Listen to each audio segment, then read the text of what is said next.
வீரியமா போராட்டம் நடத்திக்கிட்டு இருக்காங்க. இப்ப நாடு தழுவிய போராட்டத்துக்கும் அழைப்பு விட்டுருக்காங்க சார். எதிர்க்கட்சியான காங்கிரஸ் மத்திய கல்வி அமைச்சர் பதவி விலகுற வரைக்கும் நாங்க வந்து நாடாளுமன்றத்துல விவாதத்துக்கு வரமாட்டோம் அப்படின்னு சொல்லியிருக்காங்க சார். அந்த இளைஞர்கள் மற்றும் அந்த காக்ரோச் ஜனதா பார்ட்டியினரின் கோரிக்கையும் அதுதான்.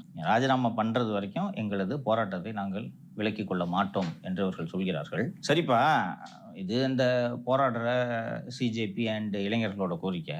அந்த மந்திரி ராஜினாமா பண்ற வரைக்கும் நாங்க பாராளுமன்றத்தை நடத்த விட மாட்டோம் என்று காங்கிரஸ் உள்ளிட்ட எதிர்க்கட்சிகள் பிரச்சனை செய்வது சரியா? ஒரு நாளைக்கு பல கோடி ரூபாய் செலவாகிறது. சரி, ஏதாவது அரசியல் பண்ணணும்ல சார், அதுக்காண்டி பண்ணி தானே சார் ஆகணும். ஒரு எதிர்க்கட்சியா மக்களோட நிக்க வேண்டியது அவங்க பொறுப்புன்னு நினைக்கிறேன் சார். அதுக்காக அவையை நடத்த விடாம பண்றது, தினந்தோறும் அவை கூடி ஒத்திவைக்கப்படுகிறது. ஆமா, ஒரு குரூப் போராட்டம் பண்ணிட்டு இருப்பாங்க, நீங்க பாட்டுக்கு உங்களுடைய வேலையை தொடர்ந்து பண்ணிக்கிட்டு இருப்பீங்கன்னா அதோட இம்பாக்டே இல்லைன்னா நீங்க அதை பத்தி கவலையே பட மாட்டீங்களே. நாடாளுமன்றத்துல போய் அவங்களோட கோரிக்கை முன்வைக்கலாம்ல சார்? அதுதான் நான் உங்ககிட்ட கேட்கிறேன். அங்க போய் முன்வைக்கலாம்ல? தெரியல, ஒரு அரசியல் ஸ்ட்ராட்டஜியா கூட இருக்கலாம். இதுதான் சரியான ஸ்ட்ராட்டஜி. கடந்த காலங்களில் நேற்று ஒரு பட்டியலை படிச்சேன்ல, அஸ்வினி குமார், பன்சால், ஆராசா, தயாநிதி மாறன் உள்ளிட்ட ஒரு 7-8 ஐக்கிய முற்போக்கு கூட்டணி அமைச்சர்கள் ராஜினாமா செய்தார். அவர்கள் ராஜினாமா செய்யும் வரை அவையை முடக்கிய கட்சி தான் பிஜேபி. ஒரு நாள் நடத்த விட மாட்டாங்கப்பா. என்டையர் செஷன் வாஷ் அவுட் ஆகிடும். ஏதாவது ஒரு விஷயத்துக்கு போராட்டம் பண்ணுவாங்க. அண்ட் இந்த சிஏஏ போராட்டம், விவசாயிகள் போராட்டம், இந்த போராட்டங்களிலெல்லாம் கையாண்ட அதே உத்தியை பிஜேபி கையாள தொடங்கி இருக்கிறது. பிரபலங்களை எல்லாம் விட்டு இந்த போராட்டத்தில் வெளிநாட்டு சதி இருக்குன்னு நேற்று சல்மான் கான், சச்சின் டெண்டுல்கர் டூல்கிட்ட அனுப்பிச்சிடுவாங்க, போட சொல்கிறாங்க அப்படின்னு. ஸோ அந்த வேலையை தொடங்கி பார்க்கிறார்கள். ஆனால் இந்த போராட்டம் ஓய்வதாக இல்லை. எந்த அளவுக்கு பிஜேபி இந்த போராட்டத்தை கண்டு அஞ்சுகிறது என்றால், நடுராத்திரி 12 மணிக்கு பிரதமர் வீடியோ போடுறாரு. மேரே மித்ரம், இந்த எக்ஸாம் கேள்வித்தாளை லீக் பண்ணவங்க மேலே கடுமையான நடவடிக்கைகளை எடுப்போம், சிறப்பு நீதிமன்றம் அமைப்போம். அப்போ இவ்வளோ நாள் இதை பண்ணணும்னு தோணல உங்களுக்கு?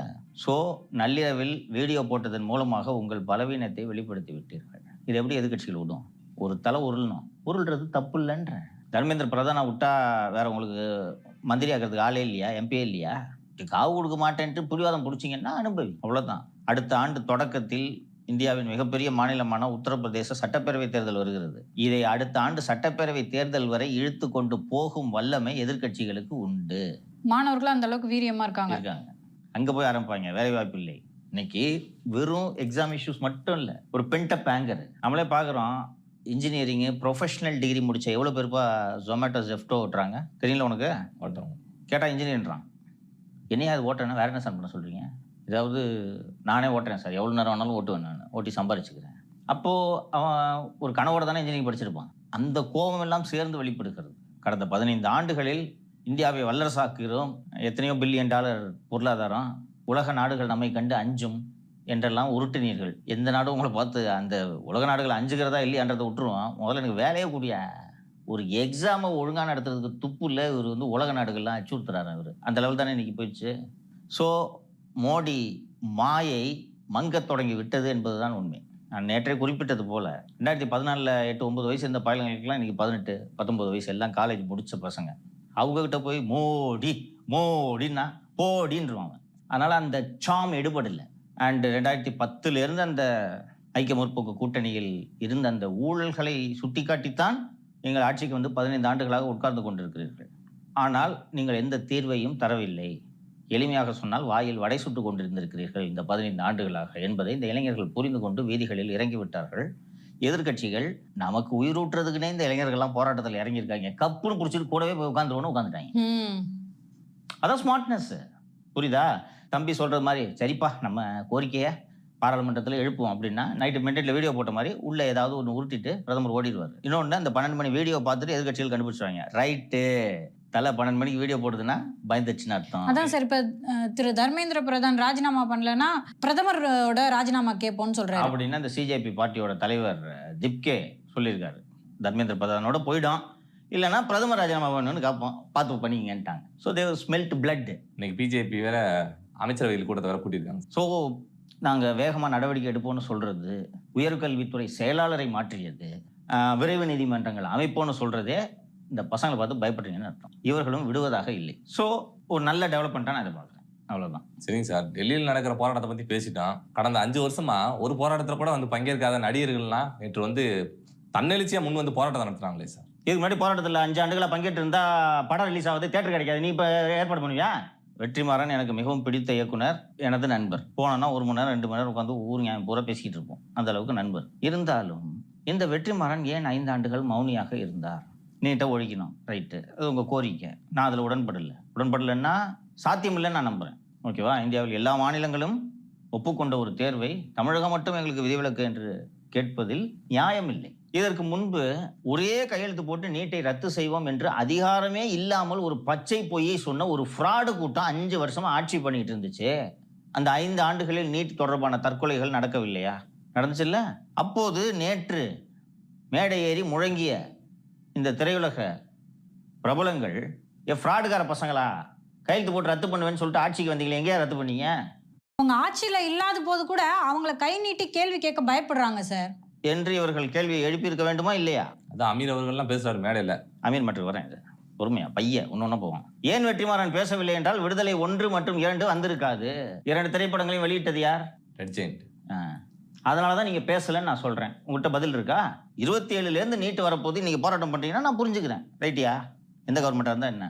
அண்ட் மார்க்சிஸ்ட் கம்யூனிஸ்ட் கட்சியின் செயலாளர் அன்பு தோழர் சண்முகம் சொல்கிறார், போராட்டங்களை ஒடுக்கினால் ஆதரவு குறித்து நாங்கள் மறுபரிசீலனை செய்வோம். சரி, போராட்டம் பண்ணுங்க. என்ன போராட்டம் பண்ணுறீங்க? ரயில் மறியல், சாலை மறியல். நான் இந்த வயசில் போய் நீட் எழுத முடியுமா? முடியாது. நான் பஸ்லேயோ ட்ரெயின்லேயோ போயிட்டுருக்கேன்னா என்ன 5 மணி நேரம் நிற்க வச்சிங்கன்னா நான் துன்பப்படுறதே ஒரு அரசு வேடிக்கை பார்த்து கொண்டிருக்க முடியுமா? நான் பரவாயில்ல, அட்ஜஸ்ட் பண்ணிக்குவேன்.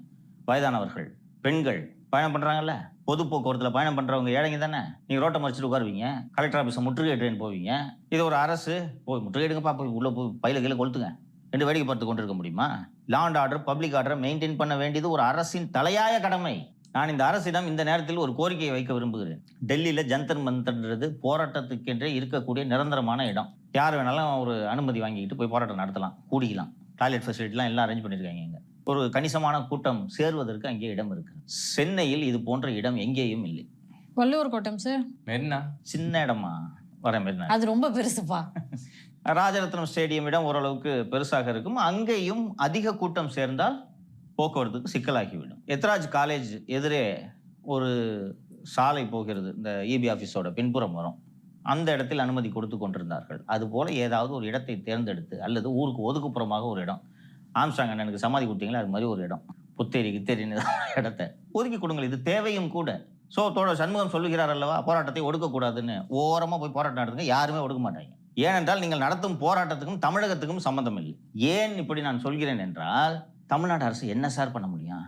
இதற்கு முன்னாடி இருந்த அரசு 2-3 தீர்மானத்தை போட்டு அனுப்பிச்சிட்டு அப்பாடி எங்கள் வேலை முடிஞ்சிச்சுப்பா அப்படின்னு உட்காந்துருந்தாங்க. தோழர் ரஞ்சித் அவர்களும் தோழர் அறிவு அவர்களும் நீட்டை ஒழிக்கிறோம் என்று 1.5 கோடி பேரிடம் கையெழுத்து வாங்கி அந்த கையெழுத்தை வீதியில் வீசி எறிந்தார்களே, அன்னைக்கு துடித்தீர்களா, கொதித்தீர்களா, கொந்தளித்தீர்களா?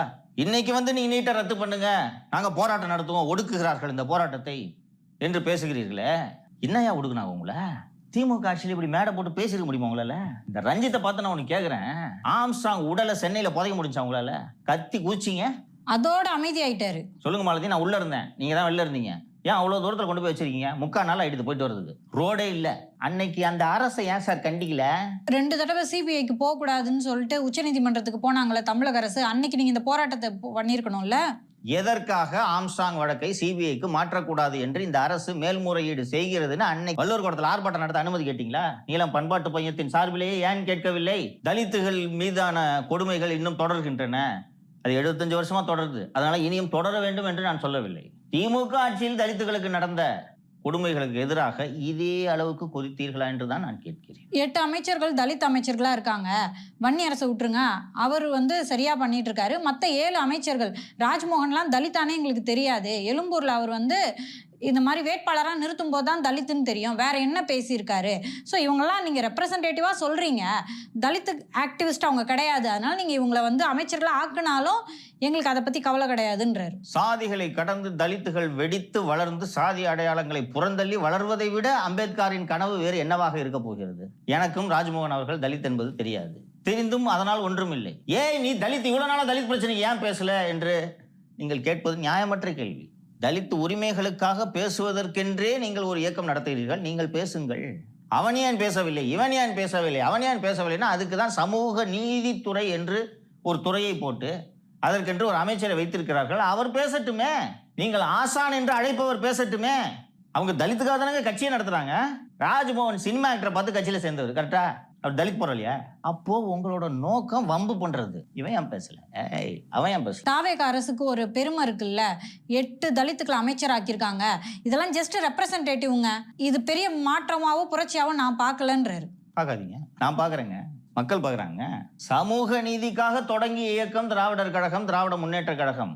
அதிலிருந்து பிறந்ததுதான் அண்ணா திராவிட முன்னேற்ற கழகம். பெரியாரை தலையில் வைத்து கொண்டாடிய இந்த இயக்கங்கள் 8 தலித்துகளை அமைச்சர்கள் ஆக்க வேண்டும் என்று நினைத்ததில்லையே, செய்ததில்லையே. இது ஏன் உங்களுக்கு மாற்றமாக தோன்றவில்லை? இவ்வளோ துடிக்கிறீங்களே. 68 மாவட்ட செயலாளர்களில் 4 பேர் தலித்துகள் சமூக நீதி பேசும் திமுகவில். அண்ட் எப்போ பாரு இந்த ஆதி திராவிட நலத்துறை, இதை தவிர ஒரு துறையே கிடையாதுப்பா. அந்த பொதுப்பணித்துறை, உயர்கல்வித்துறை, பள்ளிக்கல்வித்துறையெல்லாம் பார்க்க மாட்டாங்களா? தலித்துகளுக்கு ஆதி திராவிட நலத்துறையை கொடுத்துட்டு பள்ளிக்கல்வித்துறை மட்டும் தூக்கி முக்குளத்தோடு கொடுக்குறீங்க. அவர் அதே முக்குளத்தோரை வச்சு 300 கோடி வசூல் பண்ணுறாரு. கேப்ல சொல்லிவிடுவோம். ஏன் கொடுக்கல? ஏன் ஒரு தலித்த துணை முதலமைச்சர் ஆக்கலன்னு நான் கேட்குறேங்க. அன்னைக்கு கேட்டார் ரஞ்சித்தே. அப்போ உங்க எல்லாரோட நோக்கமும் இந்த ஆட்சி மீது ஏதாவது நொட்ட சொல்லணும். நீட்டை ஒழிப்பேன், ஒரே கையெழுத்துல நீட்டை ஒழிப்பேன்ட்டு 4 வருஷம் இதை பத்தி பிரச்சாரம் பண்ணி தானங்க நீங்க ஆட்சிக்கு வந்தீங்க. எத்தனை வாட்டி இதை சொன்னீங்க? அனிதாவை ஒரு பிரச்சார வாகனமாக திமுக பயன்படுத்தியதா இல்லையா? இவ்வளோ நாள் இல்லாம திடீர்னு உங்களுக்கு என்ன இவ்வளோ அக்கறை? அது மட்டும் இல்லாம சார், சேலத்துல வந்து திரு அம்பேத்கர் அவர்களுடைய திருவுருவ சிலை கால் மேல கால் போட்டு இருக்கான். அதை இன்னும் திறக்க முடியல. கடந்த 6 வருஷமா திறக்க முடியாம இருக்குன்னு 2 மாசத்துக்கு முன்னாடி ஆட்சிக்கு வந்த விஜய் அவர்கள் கிட்ட கேக்குறாங்க. அந்த கோரிக்கையில் நியாயம் இருப்பதாகவே நான் பார்க்கிறேன். நான் மறுக்கவில்லை. எழுப்புங்கள் அந்த கோரிக்கையை. 5 வருஷமா ஏன் எழுப்பாம இன்னைக்கு ஏன் எழுப்புறீங்கன்ற கேள்வியும் சேர்த்து உங்ககிட்ட கேட்பேன். நேத்து வச்சு அந்த சிலை திறக்கிறதுல பஞ்சாயத்து ஆகல இல்ல? 6 வருஷத்துக்கு முன்னாடி இருந்து இன்னும் திறக்கலையா? 5 வருஷமா என்ன பண்ணிட்டு இருந்தீங்க? இல்லை சார், மாற்றம்னு சொல்லிட்டு வந்திருக்கப்ப அவங்ககிட்ட கேட்கறது நியாயம். நியாயம்லாம் இருக்குப்பா. 5 வருஷமா கேட்டிருக்கணும்ல நீ. அறிவு அன்னைக்கு தலைமைச் செயலகம் போய் கதவை தட்டி அம்பேத்கருக்கு ஏற்படுத்தப்படும் இந்த அவமானத்தை எப்போது துடைக்கப் போகிறீர்கள் என்று கேள்வி எழுப்ப வேண்டியதானே? இன்னைக்கு கேட்குறீங்க. இன்னைக்கு வச்ச சிலையாது. எது சார் அவங்கள தடுத்துச்சு? வியாபாரம். ஏன்னா திமுகவும் சமூக நீதி கட்சி தான். வியாபாரம், வேற ஒண்ணுமே இல்லை. ஒட்டு மொத்த சினிமா துறையை திமுக குடும்பம் கையில் வைத்திருந்தது. சினிமா ஃபினான்ஸ் திமுக, டிஸ்ட்ரிபியூஷன் திமுக, தியேட்டர் கண்ட்ரோல் திமுக, ப்ரொடக்ஷன் திமுக. யார் ஹீரோவா நடிக்கணும், யார் ஹீரோயினா நடிக்கணும், யார் டைரக்டரா இருக்கணும்ன்றதை முடிவு பண்றது செண்பகமூர்த்தியும் உதயநிதியும் தான். பல நாள் வெளியில தலை காட்டாம இருப்பார்ல உதயநிதி. என்ன பண்ணிட்டு இருந்தா நினைக்கிறீங்க? கதை கேட்டு இருந்தார் தெரியுமா? இப்போவும் கதை தான் கேட்பாரு. அப்போ உங்களோட துறையில சுதந்திரமா செயல்படுற விடுறதுக்கு ஒரு ஆட்சி அமைஞ்சிருக்கு. அவங்கள வந்து இப்படி தொல்லை கொடுக்கறது எந்த விதத்துல நியாயம் சார்? தொல்லை கொடுக்க சொல்வதே திமுகவாக இருந்தால் நான் அப்படிதான் பாக்குறேன். திமுக இந்த வேலையெல்லாம் பண்ணக்கூடிய கட்சி. நன்றாக நண்பர்கள் யோசித்து பார்க்க வேண்டும். இந்த மேடை கிடைச்சிருக்காது உங்களுக்கு. நீங்க போட்டு பேசுவீங்களா? அப்படியே பேசினாலும் அது டிவியில ஒளிபரப்பாமா? டிவியில ஒளிபரப்பாகுது இல்ல, யாரோ சோசியல் மீடியால ஏதோ போடுவாங்கன்னு வச்சுக்கோங்க. நான் திமுகவோட ஸ்டைல சொல்றேன் சார். இந்நேரம் ரஞ்சித் வந்து RSSன் பிள்ளை அப்படின்னு சொல்லிட்டு ப்ரொபகண்டா பண்ணியிருப்பாங்க. ஆம்ஸ்டாங் இறப்பின் போதே இது நடந்ததா இல்லையா? வெற்றிமாறன் சங்கி ஆகிவிட்டார். என்னை ஏத்து எவன் பேசினாலும் சங்கி. செத்த அதோட நீ போ. இப்படிதானே இருந்தீங்க. ஒரு 6 மாசம் அவகாசம் கொடுங்க. இல்ல இந்த டெல்லியில் நடக்கக்கூடிய இளைஞர்கள் போராட்டத்துக்கு நாங்கள் ஆதரவு தர வேண்டும், தாங்க. டெல்லிக்கு போய் கொடுங்க. இங்கே பண்றீங்க. அதுவும் பேன் நீட்டுன்னு பேச வந்துட்டு திரு அமீர் அவர்கள் வயிறு எறிகிறாரு விஜய் முதலமைச்சரா இருக்காருன்னு. முன்பு போல போதை மருந்து வியாபாரம் செய்வதற்கு சுதந்திரம் இல்லை அல்லவா? பழைய ஆட்சியார் தான் நீ பாட்டுக்கு வியாபாரம் பண்ணிட்டு இருக்கலாம். சோழிங்கநல்லூர்ல மெத்து கோடன் வச்சிருக்கலாம். அந்த மெத்து தயாரித்து ஏற்றுமதி செய்யக்கூடிய அந்த தொழிலதிபர் ஜாபர் சாதிக் என்பவரோடு சேர்ந்து தொழில் செய்யலாம். அவர் முதலீடு செய்த பணத்தில் திரைப்படம் தயாரிக்கலாம். அவர் முதலீடு செய்த பணத்தில் ராதாகிருஷ்ணன் சாலையில் உயர் ரக காப்பி கடை திறக்கலாம். ECRல் காப்பி கடை திறக்கலாம். அதற்கான வசதிகள் இப்போது குறைந்து விட்டதல்லவா? திரு ஜேம்ஸ் வசந்தன் அதில் வந்து கலந்துக்கிட்டு சொல்கிறாரு, தமிழ்நாடு வந்து அறிவார்ந்த சமூகம் அப்படிலாம் சொல்லாதீங்க. அதெல்லாம் இப்போ வந்து கொள்கை இல்லாதவர்கள் பின்னாடி போகிறாங்க. அந்த தெரு தாண்டி போய் பாருங்க, எல்லாம் தேட்டரில் இருக்காங்க அப்படின்றாங்க. அப்போ ஒரு திருட்டு குடும்பத்துக்கு ஓட்டு போட்டு ஜெயிக்க வச்சா அவன் அறிவாளி இல்லையா? ஊரை அடிச்சு ஒலையில போற ஒரு குடும்பத்தை திருப்பி கொண்டு வந்து ஆட்சியில உட்கார வச்சா அவன் அறிவாளி. டேய் ஜனக காசை திருடாதரா, ஊழலை ஒழிடா என்று புதிதாக ஒருவனை ஆட்சியில் அமர வைத்தா அவன் பூரா ஒரே நாள் முட்டாளாகி விட்டானா? நான் என்ன சொல்றேன், ஆயிட்டு போறோம் பஸ். முட்டாள்கள் இருக்கும் இந்த மாநிலத்திலேயே நீங்கள் இருக்காதீர்கள் என்கிறேன். அறிவாளிகள் இருக்கும் மாநிலத்தை தேடி செல்லுங்கள். அறிவை வச்சு 5 ஆண்டுகளை என்ன பண்ணீங்க? கொள்ளதானே அடிச்சீங்க. ஆமா, நீ போங்கன்ற. இந்த முட்டாள்கள் ஓட்டு போட்டு முட்டாள் ஆளும் மாநிலத்தில் நாங்கள் மகிழ்ச்சியாக இருந்து கொள்கிறோம். உங்களை போன்ற அறிவாளிகள் எங்களுக்கு வேண்டியதில்லை. ஊழலை ஒழிப்பேன்னு சொல்ற முட்டாள் தாங்க எங்களுக்கு வேணும். இலக்கியம் பேசிவிட்டு, உலக அரசியல் பேசிவிட்டு, தத்துவ ஞானங்களை பேசிவிட்டு 300 கோடிக்கு வாட்ச் வாங்கி வச்சிருக்கிறவன் எங்களுக்கு வேண்டான்ற. உங்களுக்கு இது பொறுக்கல, அதான் உண்மை, அதான் யதார்த்தம். உங்களால் தாங்கிக்க முடியல. திடீரென்று பொங்கி எழுந்து மாரி செல்வராஜ் பேசுகிறார், நான் இளைஞர்களோடு நிற்கிறேன். உன் ப்ரொடியூசர் தனியாக ஃப்ராடுத்தனமாக பேசுனது கேட்க வேண்டியதானே? ப்ரொடியூசர்கிட்ட ஷூட்டிங் எடுத்துல மாமன்னா மன்னா மாமன்னா ஏன் மன்னா என்று கேட்க வேண்டியதானே? மாமன்ன ஷூட்டிங்கில் இப்படி பொய்யா புள்ளிட்டு வந்திருக்கியா மனுஷனா என்னன்னு கேட்க வேண்டியதானே? இன்னைக்கு வேற டேரக்டர் போட்டு ஒரு படத்துக்கு அதே போன்ற அமீர் அவர்களும், நாங்கள் ஜனநாயகத்தை காக்க போராட்டம் செய்கிறோம், அங்க ஒரு கூட்டம் ஜனநாயகனை காக்க போராட்டம் செய்கிறது, அவங்க வந்து அறிவில்லாதவர்கள், இவர்கள் அறிவானவர்கள். இந்த நீட் எக்ஸாம் ஒழிக்கிறதுக்கும் ஜனநாயகத்துக்கும் என்னப்பா சம்பந்தம் எனக்கு தெரியலப்பா. ரைமிங்காக இருக்கக்கூடாது, இஷ்டத்துக்கு அடிச்சு விடக்கூடாது. புரியுதா? எனக்கு சொல்லு. இப்போ நீ சொல்லி அவனை நான் விட மாட்டேன் உன்னை. இப்போ சொல்லு. விஜய் முதலமைச்சரானது காண்டு. அதுதான் அதுக்கு மீனிங். நீ சொன்னதுக்கு மீனிங் புரியுதா? அதே மாதிரி அறிவும் பார்த்தீங்கன்னா செக்ரட்டரியேட்ல போயிட்டு போராட்டம் பண்ணாரு. அது சம்பந்தமா அந்த போராட்டத்திலே சொல்றாரு, அமைச்சர் ஆதவ் அர்ஜுனை தான் நான் மீட் பண்ணேன். இது வந்து பாராளுமன்றத்தில் அதிக எம்பிக்கள் இருக்கும்போது தான் நீட்டை வந்து நம்மளால பேன் பண்ண முடியும். அது நம்மளுக்கும் அதுக்கும் சம்மந்தம் இல்லை. இதெல்லாம் உங்களுக்கு தேவையில்லாத வேலை தம்பி, நீங்க போய் வேலையை பாருங்கன்னு சொல்லி அனுப்பிச்சிட்டாருன்றாங்க. இப்போ என்ன அந்த மாதிரி திரு ஆதவ் அவர்கள் சொன்னது தவறு என்று சொல்கிறார் அறிவு? இல்ல, மக்களோட மக்களா நிக்க போறாராம். நில்லுங்க, டெல்லியில் போய் நில்லுங்க. இல்லை அறிவு வந்து என்ன சொல்ல வருகிறார்? இல்லை, இது பாராளுமன்றத்தில் சட்டம் இயற்றி செய்ய வேண்டிய விவகாரம் கிடையாது. ராஜரத்னம் ஸ்டேடியம் அருகே மேடை போட்டு நீட்டை ரத்து செய்ய முடியும் என்று சொல்ல வருகிறாரா? அவரை கதையை பாருங்க. In case parliament enacts a law, supreme court will strike it down. Equality போகுது, கேரளா கண்டெஸ்ட் பண்ணோம், மகாராஷ்டிராலேருந்து ஒரு மாணவர் போய் கண்டெஸ்ட் பண்ணுவார். நீட்டை ரத்து செய்துவிட்டு தமிழகத்தில் இப்போது ஏராளமான நிகர்நிலை பல்கலைக்கழகங்கள், தனியார் மருத்துவக் கல்லூரிகள் வந்து விட்டது தெரியும்ல. 20 வருஷத்துக்கு முன்னாடி இருந்த நிலைமை இன்னைக்கு இல்லை. இங்கே பெரம்பலூரில் கிட்னி திட்ட காலேஜ்லாம் இருக்குது தெரியும்ல. இப்போது அவர்களும் சீட்டை ஏலம் போட முடியாது நீட் காரணமாக. நீட்டு மூலமாக வரும் மாணவர்கள் தான் மேனேஜ்மெண்ட் கோட்டாலையும் வர முடியும் இல்லையா? நீட் வருவதற்கு முன்பு என்ன சிஸ்டம் தெரியுமா? ஒரு சீட்டு குறைஞ்சது 5 லட்சம் 10 லட்சம். எங்க ராஜா விற்குது 5 லட்சத்துக்கு? அப்ப இருந்துச்சு 80 லட்சம். அப்பவே ஏலம் விடுவாங்க. எனக்கு தெரியும், ஏஜென்ட்ஸ் அப்ரோச் பண்ணுவாங்க. யாருன்னா கேண்டிடேட் இருந்தால் சொல்லுங்க, முடிச்சுக்கலாம், 60 முடிச்சு தரேன் தெரியுமா? இப்போ வியாபாரம் பார்க்க சொல்ல இதை திருப்பி கொண்டு வரணுன்றீங்களா நீங்கள்? சரி, இவ்வளோ தூரம் கூப்பாடு போடுறீங்களா? ஐயோ இன்னைக்கே நீட்டை ஒழிக்கணும்லாம் கூப்பாடு போடுறீங்க. தமிழ்நாட்டிலேருந்து மாணவர்கள் தேர்ச்சியாகி மருத்துவ படிப்புக்கு போகாமையா இருக்காங்க. வெட்டி வேலை பார்த்துன்னு இருக்கீங்க நீங்கள். அவ்வளோதான் நான் சொல்லுவேன்.